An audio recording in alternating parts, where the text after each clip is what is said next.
পর্যন্ত যারা আন্দোলন করছে তারা কোনোদিনও আজ পর্যন্ত একজনও যদি সত্যি বিচার চাইতেন, সত্যি যারা দোষ করেছে তাদের ফাঁসি চাইতেন, তাহলে তাদের একবার বলতেন যে একটা গণতান্ত্রিক পদ্ধতি তো আছে, আমাদের দেশে একটা গণতান্ত্রিক কাঠামো আছে, সেখানে আমরা মনে করি পার্লামেন্ট আমাদের শেষ কথা, যেখানে আমাদের সংবিধান তৈরি হয়, সংবিধান আমাদের দেশের শেষ কথা। তো পার্লামেন্টে কেন নতুন বিল আসবে না, কেন ধর্ষণ বিরোধী আইন আসবে না, যেখানে কঠোর থেকে কঠোরতম শাস্তি দেওয়া হবে? এই প্রশ্নটা কি আজ পর্যন্ত কেউ করেছে? আমি আন্দোলনকারীদের জিজ্ঞাসা করতে চাই এই কথাটা। কারোর পার্সোনাল কোনো ওপিনিয়ন, কোনো ভিউ পয়েন্ট কারোর থাকতেই পারে, সেটাকে আমরা গভর্নমেন্টের বলে চালাতে পারি না।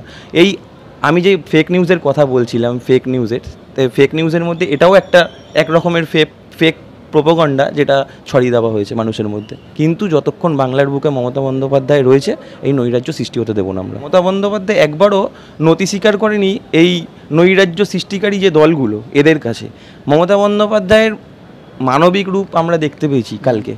কারণ মমতা বন্দ্যোপাধ্যায় বলেছেন যে কালকে কথাটা, যে আমার চোখের সামনে আমার সহনাগরিকরা যেভাবে হসপিটালে বিনা চিকিৎসায় মারা যাচ্ছে, এটা কোনো মুখ্যমন্ত্রী বা কোনো প্রধানমন্ত্রী আজ পর্যন্ত বলেছে?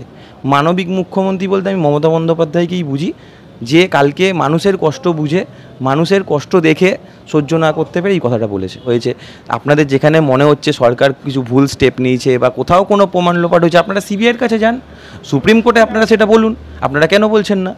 আপনাদের যদি সৎ সাহস থাকে তাহলে আপনারা সুপ্রিম কোর্টে গিয়ে বলুন।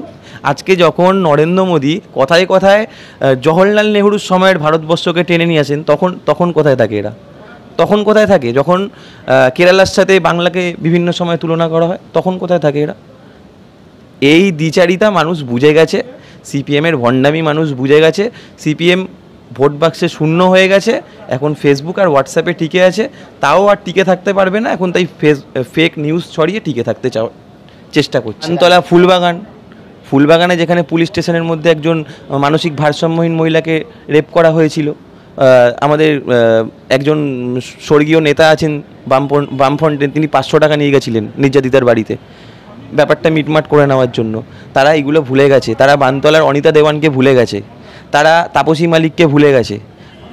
সিপিএমের সময় যে নির্যাতন চালানো হয়েছিল সাধারণ মানুষের ওপর, মানুষ ভোলেনি। মানুষ এদেরকে জল্লাদ বলে চিহ্নিত করে দিয়েছে। এদের আর মানুষের সমর্থন নিয়ে কোনো রকমভাবে সরকারে আসার যোগ্যতা নেই, ক্ষমতাও নেই। এরা তার জন্য ফেসবুকে আর হোয়াটসঅ্যাপে টিকে আছে, আগামী দিনে সেখান থেকেও পুছে যাবে, সেখান থেকেও শূন্য হয়ে যাবে। সিপিএমের কাছে এটা স্বাভাবিক, ওরা শূন্য হয়ে গেছে, ওদের কাছে কিছু নেই। আর বিজেপি সাম্প্রদায়িক রাজনীতি করে। বিজেপি এখন একটা মানে কি বলবো, হাতরাসের মতো ঘটনা, উন্নবের মতো ঘটনা যেখানে ঘটিয়েছে। আজকে বিজেপির যারা খুব বড় বড় কথা বলছে এই আরজিকর ঘটনা নিয়ে, তাদেরকে আমি একটা কথা বলতে চাই। আজকে দিল্লি বলো, হরিয়ানা বলো বা উন্নাও ইউপি বলো, উন্নাও হাতরাস যেই ঘটনাগুলো ঘটে এসছে, সেখানে কজনকে প্রতিবাদ করতে দেখা গেছে? আর যারা প্রতিবাদ করেছিল সেই প্রতিবাদীদের পরবর্তীকালে কী অবস্থা হয়েছিল এটা জানতে হবে। তাদের কি করা হয়েছিল? তাদেরকে কি রাস্তায় মিছিলটুকু বার করতে দেওয়া হয়েছিল? আজকে মমতা বন্দ্যোপাধ্যায়ের সরকার অত্যন্ত মানবিক, এবং আমরা দোষীদের সত্যিই শাস্তি চাইছি, ফাঁসি চাইছি। তাই জন্য আমরা নিজেরাও, প্রত্যেকটা তৃণমূলের কর্মী যারা আছে, প্রত্যেক মা বোন আমাদের যাদের রয়েছে, প্রত্যেকজন রাস্তায় পথে যে যার মতো করে হেঁটেছি, যে যার মতো প্রতিবাদ করেছি। তুমি আমাকে একটা বিজেপি রাজ্য দেখিয়ে দাও যেখানে এই প্রতিবাদ মিছিল করা হয়েছে বা কোনো রকম রাস্তা বন্ধ করা হয়েছে, কোনো রকম হসপিটালের জুনিয়র ডাক্তাররা মানে আন্দোলন করছে, চিকিৎসা ব্যবস্থা বন্ধ করে রেখেছে। একটা রাজ্য দেখিয়ে দাও, যে কোনো একটা রাজ্য, সারা ভারতবর্ষ ঘুরে যে কোনো একটা রাজ্য দেখিয়ে দাও যেখানে এরমভাবে স্বাধীনভাবে আন্দোলন করার সুযোগ রয়েছে। এরা আবার বলছে গণতন্ত্র নেই রাজ্যে। তাহলে কোন রাজ্যে গণতন্ত্র আছে? তাহলে ইউপিতে কী করে দেখাও, হরিয়ানায় কী করে দেখাও, বিজেপি শাসিত যে কোনো রাজ্যে করে দেখাক একটা। বিজেপি তখন আমি মেনে নেবো। নবান্ন অভিযান করেছিল, হাতে চুড়ি পরে থাকে। হাতে চুড়ি মানে ব্যাপারটা কি? হাতে চুড়ি পরে বলে কি তারা কিছু করতে পারবে না? তাদের কি কোনো ক্ষমতা নেই? কেন এরকম পুরুষতান্ত্রিক সমাজ কেন থাকবে? একটা গোটা ব্যবস্থাটাকে চেঞ্জ করতে হবে, পুরুষতান্ত্রিক সমাজের চিন্তাভাবনাকে চেঞ্জ করতে হবে আমাদের। আমরা যদি সত্যিই চাই মেয়েদের উন্নতি, মেয়েদের ক্ষমতা, তাহলে আমাদের নিজেদের চিন্তাভাবনা চেঞ্জ করতে হবে, যেটা আমার মধ্যে থেকে শুরু হবে, তোমার মধ্যে থেকে শুরু হবে। প্রত্যেককে নিজের থেকে চেঞ্জটা শুরু করতে হবে। কোনো গভর্নমেন্ট বলো, কোনো পুলিশ বলো, এটা জোর করে বা কোনো বিলই বলো, জোর করে কোনো কিছু চেঞ্জ করা যাবে না। এটা একটা সামাজিক ব্যাধি, এটা আমাকে তোমাকে প্রত্যেককে চেঞ্জ করতে হবে। তো সিবিআই সুপ্রিম কোর্টের পর্যবেক্ষণে তোমার তদন্ত করছে। যদি তোমাদের আন্দোলন করতে হয় তাহলে তোমাদের যদি কোনো অভিযোগও থাকে তোমরা তাহলে সিবিআইকে দাও, সেটা আমরা তো বলছি, আমরা তো ওপেন বলছি যে তোমাদের যদি কোনো কিছু বলার আছে, কিছু করার আছে, তোমাদের মনে হচ্ছে যেখানে যে এটা ভুল হয়েছে বা এই প্রমাণটা লোপাট করার চেষ্টা হয়েছে, এখন তো আর পুলিশের হাতে কিছু নেই, এখন তো পুরোটাই সুপ্রিম কোর্টের হাতে চলে গেছে বা সিবিআই ইনভেস্টিগেশন করছে। কেন্দ্রীয় বাহিনী নিরাপত্তা, হ্যাঁ, আরজি করেও কেন্দ্রীয় বাহিনীর নিরাপত্তা। তো তোমরা কেন তাহলে এখন রাজ্য যে সরকারের দপ্তরগুলো আছে সেখানে যাচ্ছ? তোমরা তাহলে সিবিআই দপ্তরে যাও। তোমরা কোথাও তো একবারও কেউ বলছো না। আজকে আমি বলতে চাইছিলাম না এই কথাটা, ঘটনাটা ঘটার একদিনের মধ্যে আমরা যে দোষী তাকে আমরা মানে কলকাতা পুলিশ অ্যারেস্ট করেছে। আজকে ঘটনাটা ঘটে গেল প্রায় 1 মাস হয়ে গেল, 1 মাসেরও কিছু বেশি দিন হয়ে গেল। আজকে সিবিআই আজকে কী করেছে এই প্রশ্নটা কেউ কেন তুলছে না? আজকে তো মমতা বন্দ্যোপাধ্যায়কে সবাই বলছিলেন যে একজন কেন অ্যারেস্ট হয়েছে, একজন কেন অ্যারেস্ট হয়েছে, কেন বাকিদের ধরা হচ্ছে না।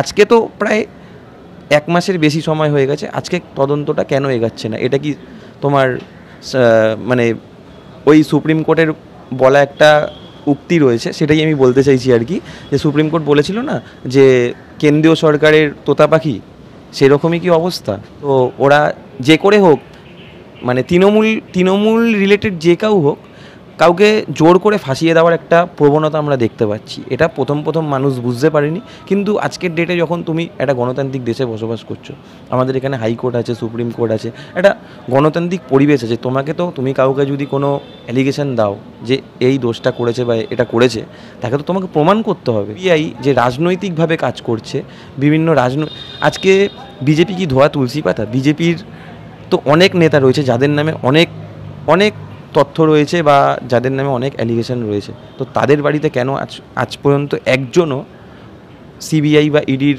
আধিকারিকরা গেল না? অমিত শাহর ছেলে, অমিত শাহর বউয়ের যে পরিমাণ সম্পত্তি 5 বছরে ইনক্রিজ করেছে, কেন ইডি একবারও সেই বাড়ি পর্যন্ত পৌঁছতে পারলো না?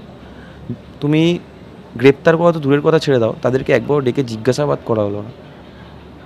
এরকম হাজারো একটা নেতা রয়েছে, কেন ব্রিজভূষণকে একবারও ডেকে জিজ্ঞাসা করলো না পুলিশ? কেন উন্নাওতে যে ঘটনা ঘটেছিল, কেন বিজেপি তার এমএলএকে সাসপেন্ড করেনি? 1 বছর হয়ে যাওয়া পর্যন্ত সাসপেন্ড করেনি। এই প্রশ্নগুলো তুলতে গেলে তখন এরা চুপ করে যাবে, এদের কাছে কোনো উত্তর থাকে না, তখন এরা আবার সরকারের নামে কালিমালিপ্ত করার চেষ্টা করবে। আদানি কতটা গরিব হলে যে তার লোন ছেড়ে দেওয়া হচ্ছে, লোনের টাকা তাকে ফেরত দিতে হবে না, মুকুব করে দেওয়া হচ্ছে আর কি? কিসের জন্য? এই প্রশ্নটা করার জন্য কারা রয়েছে? কেউ তো এই প্রশ্নটা করছে না। আজকে যারা বড় বড় কথা বলছে সিবিআই, ইডি এসব নিয়ে, যারা প্রাইমারি বলো তারপরে তোমার আরও যা ঘটনা রয়েছে সেইগুলো নিয়ে কথা বলছে, তারা কেন একবারও বলছে না আদানির কথা? আজকে হিন্ডেনবার্গ কী রিপোর্ট দিচ্ছে? সুইস ব্যাংকে সব থেকে বেশি কোটি টাকা কার জমানো রয়েছে? আদানির। আজকে আদানি বিশ্বের প্রথম 5 জনের মধ্যে একজন হয়ে গেছে, আমি যা খবর পেয়েছি, হয়তো মেবি আমি ভুল হতে পারি, কিন্তু আমার কাছে যা খবর তাতে এখানে ইডি কোথায়, আরবিআই কোথায়, সেবি কোথায়? কেন আজকে সেবির যে চেয়ারম্যান হিন্ডেনবার্গ বলছে যে সেবির যে চেয়ারম্যান তার আদানির কোম্পানিতে কিছু পোর্টফোলিও রয়েছে, এগুলোকে তদন্ত করবে। ইডি এই সময় কোথায় থাকে?